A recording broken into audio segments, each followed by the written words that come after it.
In times of loss, it's often hard to see beyond our own grief.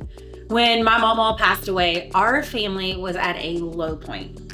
We were struggling with the weight of our own sorrow, and yet, during our pain, we found ourselves comforting others, offering the love and support that they needed.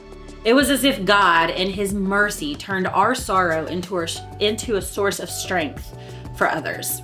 In Ephesians 1, verse 2, Paul writes to the church in Ephesus, saying, "Grace to you and peace from God our Father and the Lord Jesus Christ." Paul is writing from prison. He is facing huge tests and suffering, and yet he extends grace and peace to other people.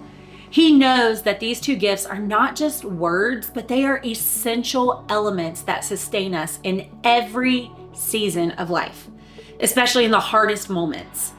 Even when we are at our lowest, just like Paul in prison, we can still offer grace and peace to others. It may not always feel natural or even easy, but when we turn our eyes to Jesus and recognize the grace that He has given us, we can then extend that same grace to others, even in the midst of our own pain.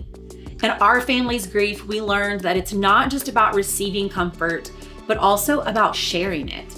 Jesus, who comforts us in our sorrow, inspires us to then be a source of comfort to those around us.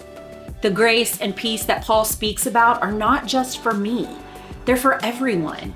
In offering it to others, we become this conduit of God's love. So, in our mourning, we can still be agents of healing, offering the peace that comes from Christ even when we ourselves are struggling.